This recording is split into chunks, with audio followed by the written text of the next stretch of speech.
Hello and welcome to the Tour Report from Secret Golf. This week it's the finale of LIV Golf's fiery, controversial inaugural season, and we have the team championship that's happening at Doral in Miami. So Elk, this is like the culmination of everything.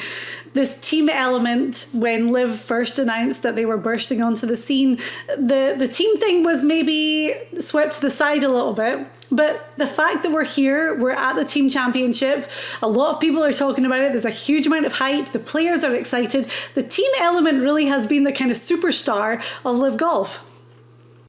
Yeah, and if you've watched us, talk about LIV Golf, Diane, as the season's gone along, we were lucky enough to, we have an association with Pat Perez and Mark Leishman and Jason Kokrak. So we sort of get some inside info, but the team aspect has been very well received by, not only the teammates, but they've also, a lot of people are enjoying seeing this sort of team format. Now, this week, it all comes to a head. As you said, they're playing for a ton of money. They're playing on a very well-known, famous golf course, the Doral Spa Resort in Miami, the Blue Monster, which has been on the tour for, 30 or 40 years. I was lucky enough to play there for 20 some odd years. It was a fantastic place, one of the best courses ever. Doesn't matter who owns it. That's more controversy, but it's an absolutely incredible venue. And it's a venue where Phil Mickelson's won before, Dustin Johnson, Patrick Reed. We're going to see the three of them teeing it up this week. So let's first of all break down what the team championship actually is and what it entails. So as you said, they're playing for a lot of money, $50 million purse. So the team that eventually finishes in first place will win $16 million divided by 4. Each player gets $4 million. So as we've said all the way along with LIV, it's a lot of money these guys are teeing it up for week after week. 12 teams going to be competing this week. And, well, I think you hit the nail on the head when you said that when we talk to the guys, they're excited about this. And they've kind of had this in their mind all along. It starts on Friday, and the top 4 teams have a bye. Therefore, they won't play until the second round on Saturday. That's right. And it's been important if you've been following along, and basically this podcast is going to represent what's going to happen this week and how we got to this point. Mm-hmm. And the teams that accumulated points as the year went on, Diane, the top 4 teams are exempt. And the team, of course, with Pat Perez, Dustin Johnson, Taylor Gooch, and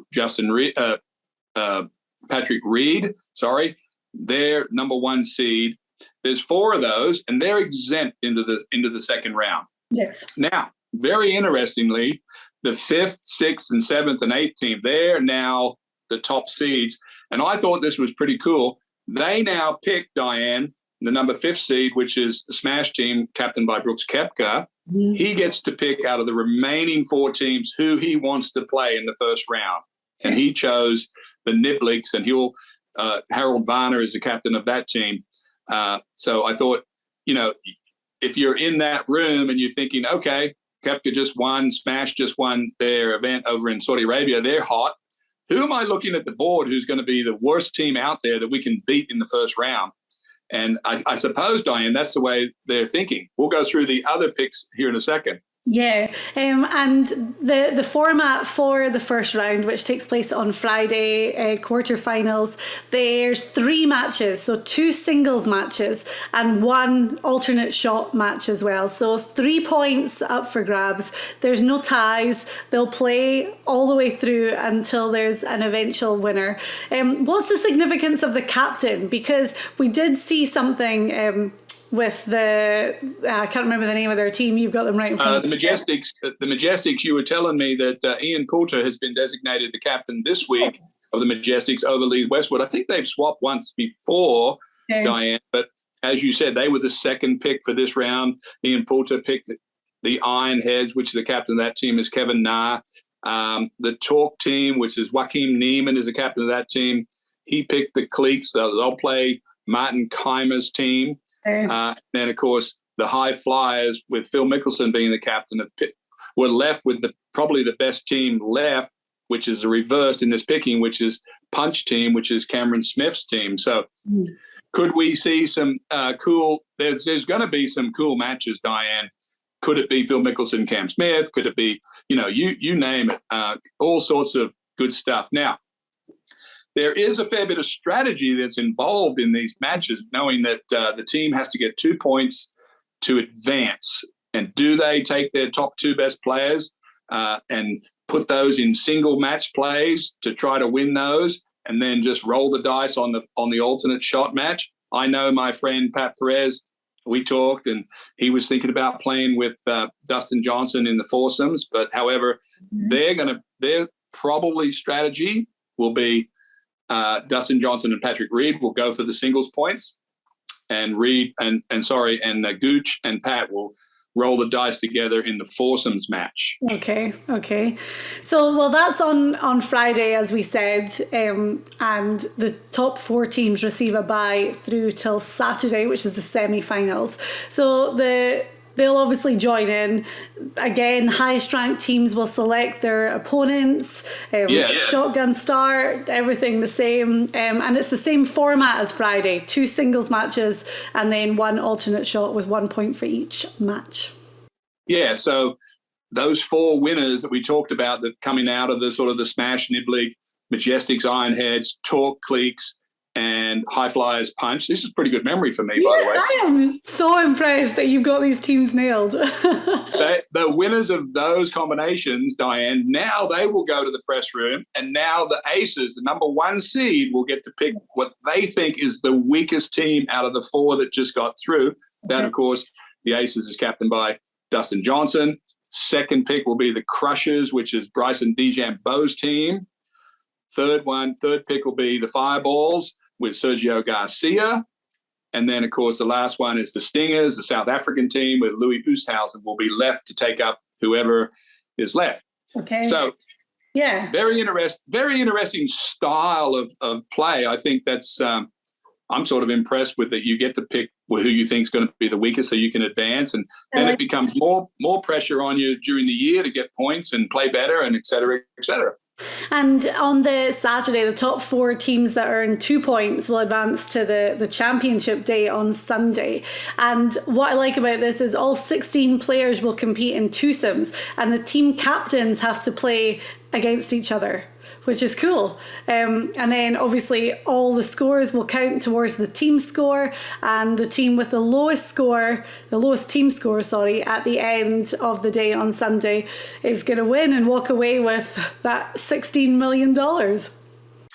Yeah, it's we're going to see some terrific matchups this week of golfers playing on a fabulous golf course. I remember I said to you this week on a Secret Golf podcast, this is one of the best tournaments that we ever played. This was the event of the year that came in March. This is where Jack Nicklaus started each year, and all of us young guys would come in and see him, and Trevino and all these guys. This, of course, is back in the 80s, Diane.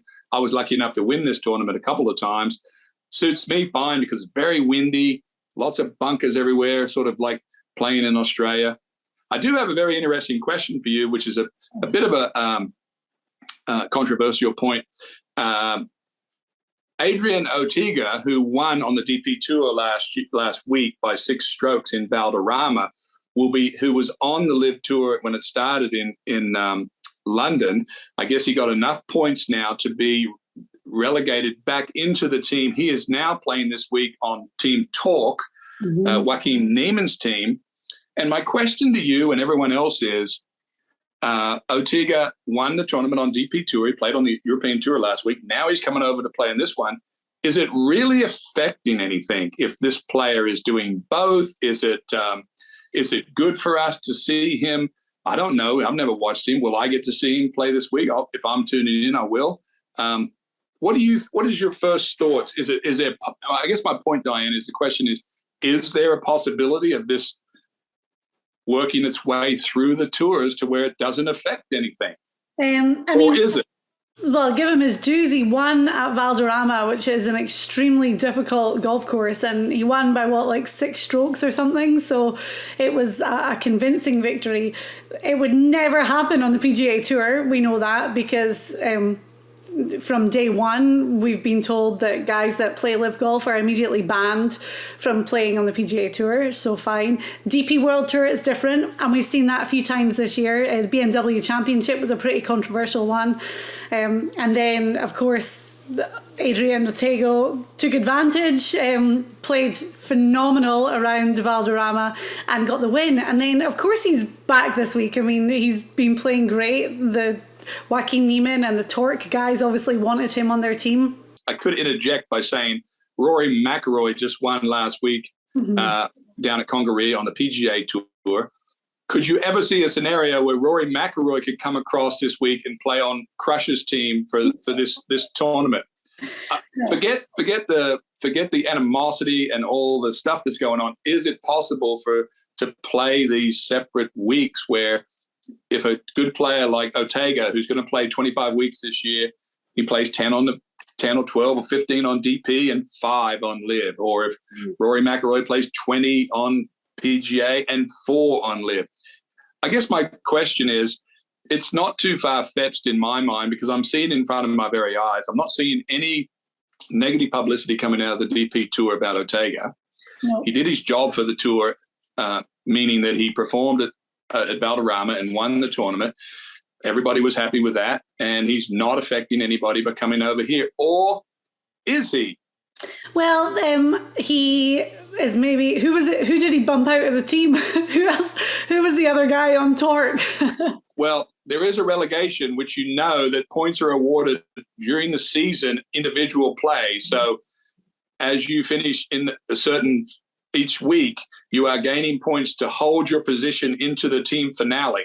So there is a relegation in there, Diane. So he immediately was able to leapfrog somebody through their bylaws. I mean, good for him, because there's nothing stopping him playing both tours right now. So he's doing it. He's taking advantage. He's putting his name on the map, and he's making a ton of money. So good for him. He's not breaking any rule right now because he is allowed to play on both tours. I think for golf fans, I mean, okay, this week we have the Bermuda Championship on the PGA Tour, and we've said all along we're still going to watch all of this PGA Tour golf, even when it's maybe a slightly lesser field compared to what we saw at the CJ Cup and compared to what we're seeing this week. When you look at these guys and what their world ranking numbers are, what they've achieved, majors that they've won. So we're definitely seeing a higher caliber of player playing on LIV Golf this week in this whole new exciting format that we've never watched before. So as a golf fan, is it a bad thing? No, it's not a bad thing, because you're getting to see the best players in the world playing. Not all of them, but a large chunk of them that have gone to LIV. And then someone like Adrian, who's in incredible form, we get to see what he can really contribute alongside Joaquin Niemann on their team this week. So for golf fans, not a bad thing. There's just this bigger picture, isn't there, of what's going to be allowed going forward. Will you think that this will send more people to the DP Tour, more tour players to go where they can play both? I mean, yeah. I don't mind it. I mean, it's not affecting how I feel about the golf at all. I understand the tour's position. I played on the tour for 30 years. I totally understand and respect their position. DP Tour seems a little bit, they're a weaker product. They need to have the support of both the players. You know, the players, they can't be as hardline as the tour. So we'll see. I mean, it seems like there's 3 people that went to LIV. Ones that really needed to do it, like Chichara and Ortega, they're crazy if they didn't do it. Then there's a middle pack, like Pat Perez and these guys that were towards later in their career. They were smart to do it because they weren't like. And then you've got some guys at the top like DeChambeau and Cam Smith who you're surprised they did it. So it'll be interesting to see where this product comes out, Diane. But I do feel like the momentum of this team event is doing pretty well. The other thing that I think is hard to forget is that the DP World Tour for years would play in Saudi, and guys that played on the PGA Tour would be granted permission to go and play in Saudi in this tournament. The Ladies European Tour, they have this partnership with Aramco, Saudi Golf.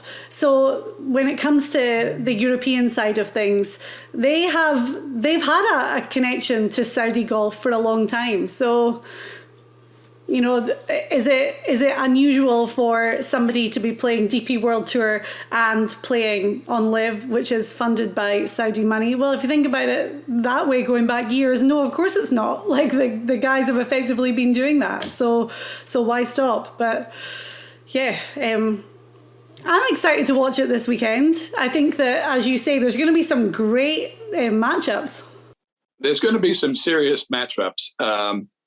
You know, I'm interested to see how the Monster looks again. Blue Monster, after years of not seeing it, was a World Tour event. I think Dustin Johnson won there when it was a world event. There's going to be, you know, Phil Mickelson will be playing against Cam Smith, as you noted. You know, we're going to see Dustin Johnson playing, maybe Bryson DeChambeau. Or we're going to see a bunch of really good name players playing against one another in match play. Yeah. I like the touch that the captains play against each other on the final day on Sunday. So it's a 3-day event, as we said. The top 4 teams given a bye on Friday. They will advance automatically to the Saturday, and then that's when all the action will really kind of get going. We're going to see the big names back in action. For Pat Perez, and we talk about him a lot during the season because he's on the 4 Aces team with Dustin Johnson, Patrick Reed and Taylor Gooch. They've won a lot. They've won a lot of money. They are number 1 in the standings by a mile. You know, obviously it's all to play for this week and things are going to chop and change around. But I thought it was really interesting when Brooks Koepka won in Jeddah a few weeks ago. He was coming down the stretch battling with Peter Uihlein, who's also on his team. And Koepka said that the thing that he really was focused on was not getting the individual win, but making sure the team got the victory. Yeah, and Jason Kokrak was on that team as well. Yeah, they're all scrambling for the points because they know that this $4 million apiece is very important. A lot of people talked about Uihlein. Look, Uihlein's been a tremendous player for a long time. He's played most of his career on DP Tour, hasn't come over and played much in the US, maybe hasn't got onto the PGA Tour. He was roommates with Brooks Koepka for years. Guy hits it a mile, hits it further than Koepka. I mean, I've always been amazed watching him on TV, how easy his swing looks and how far he hits it. He's really a talent.